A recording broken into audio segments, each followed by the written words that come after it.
Role role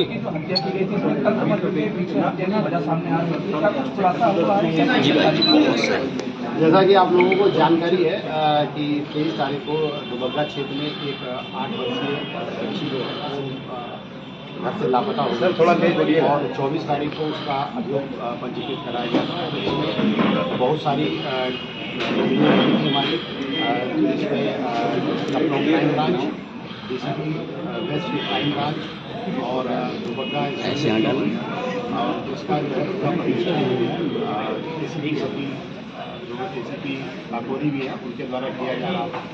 और इन लोगों ने बहुत सारा प्रयास किया उस बच्ची को ढूंढने के लिए, कैमरे का सहारा लिया गया, तलाशी की गई, बिल मामूल की पुलिस स्वयं अपना खुद भेष बदल के गाँव में घूमी कोई बात जानकारी हो जाए, लेकिन इसमें सफलता नहीं। आपको जानकारी होगी कि 1 तारीख को इस बच्ची का बड़ा नाला है और उसमें हत्या कर दी गई। उस शव को पंचायतनामा इसके उपरांत इस पूरे घटनाक्रम पर पुलिस ने अपनी नज़र पैनी की और लगातार इसमें तमाम तरह के सर्विलांस, वैज्ञानिक साक्ष्य और लोगों से पूछताछ, CCTV फुटेज, बहुत सारी बातों को समावेश करने के बाद इसमें पता ये चला कि इसमें एक संदिग्ध व्यक्ति जिसका नाम सोनू पंडित था, जो उसी के गांव का ही रहने वाला था और उसको पूछताछ के लिए पुलिस 28 तारीख को लाई गई। और उसके पीछे कारण ये था कि उसके मोबाइल में एक मैसेज था जिसमें ये लिखा था कि मुझे ज़्यादा फ़ोन मत करो, मेरा फ़ोन सर्विलांस करें। और इस मैसेज को उसने डिलीट भी किया था, किंतु उसको मोबाइल की अधिक जानकारी न होने के कारण ये मैसेज जो है रिसाइकिल बिन में सेव। हमारी सर्विलांस टीम ने इसको पकड़ लिया इस बात को और उसके पीछे उसके ऊपर नज़र रखनी शुरू की। उसके उपरांत उसको एक हम लोगों को CCTV फुटेज मिली जिसमें वो बच्ची जो है उस व्यक्ति के घर के पास टहलती हुई दिखाई दी और उसके बाद वो घर को जाती हुई। इन दोनों साक्ष्यों पर हम लोगों ने आगे बढ़ के फिर उससे जब दोबारा पूछताछ की तो उसने पूछताछ के बाद पूछताछ की। उसके बाद अगले दिन उसके द्वारा जो है वो सुसाइड कर दिया। जब सुसाइड कर दिया गया तो इसकी एक धारा दूसरी दिशा में गई, किंतु फिर पुलिस ने अपनी जांच और तेज की और पूछताछ के बाद जो है उसकी पत्नी जिसका नाम जुगनू है उसको गिरफ्तार किया। और जुगनू ने जो बातें बताई उसने बताया कि मेरा पति जो है वो तंत्र मंत्र करता है और उसको जो है वो बहुत से लोग दिखाई देते हैं और ये अक्सर ये बात कहता रहता था कि फलाने आ गए, धमाके आ गए। हम लोगों को कुछ दिखाई नहीं देता था लेकिन ये यही कहता था।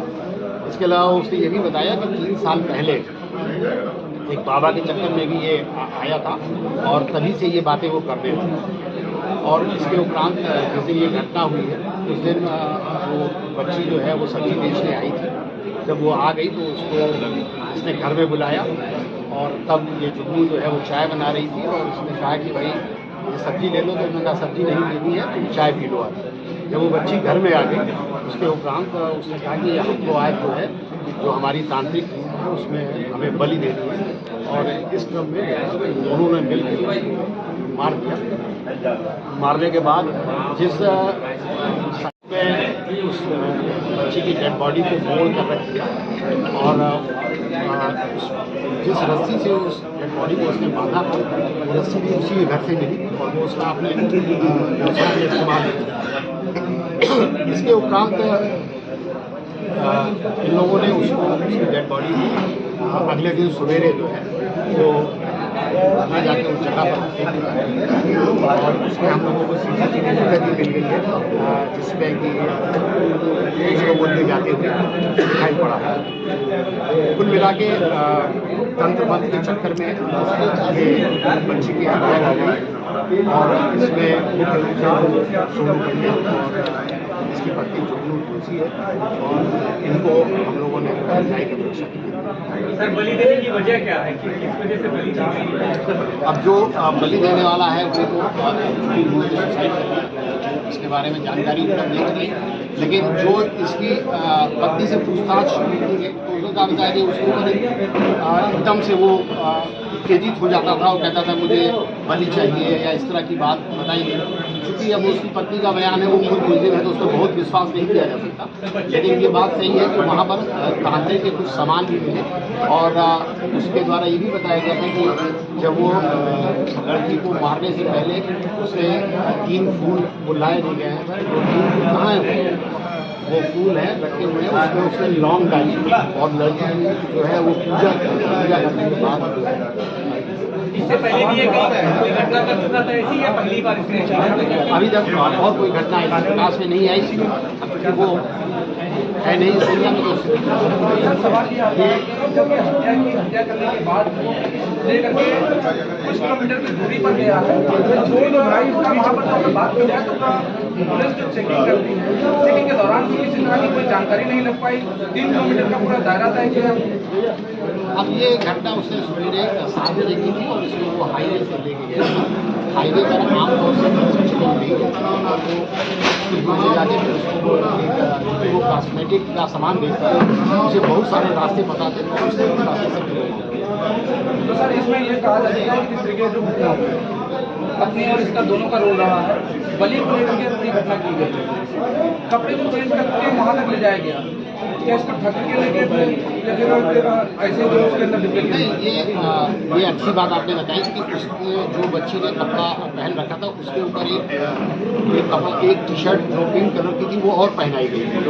इसकी पत्नी ने पूछताछ में बताया कि वो टी-शर्ट थी वो बच्चों के लिए ही खरीदी, इसके खुद के भी बच्चे हैं उनके लिए खरीदी थी, लेकिन वो बड़ी हो रही थी, वो उसने उसको खुद ही पहनाया, कहा तुम पहन लो। और जब वो चाय पी रही थी तो उसी दौरान उसको पहन के लेके गए और उसके बाद जो पीछे साइकिल खड़ी है आपने देखा होगा, उसके ऊपर उसने कपड़ा डाल दिया और हत्या कर दी। सर घटना पूरी तरीके से जहाँ पर संबंध करता था, आस पड़ोस के जो लोग हैं उन्होंने भी इस मामले को लेकर के कई बार शिकायत की ये पहले करना रही बच्ची को और बच्ची जब लापता हुई वहाँ लेकर के बोलते तो क्या आसपास के लोगों ने नहीं देखा जब उसको लेकर के निकले तब भी किसी ने नहीं देखा? आसपास लोगों ने देखा होगा, बताया नहीं, फिलहाल जाँच में इसकी बात आई। इसमें अभी केवल 2 ही लोग सामने आ रहे हैं या फिर इसमें कोई सस्पेक्ट नहीं है? नहीं, इसमें और कोई सस्पेक्ट नहीं, इसमें सिर्फ 2 लोग हैं और एक जानते हैं उसके बारे में और दूसरे ने किया। ठीक, धन्यवाद सर।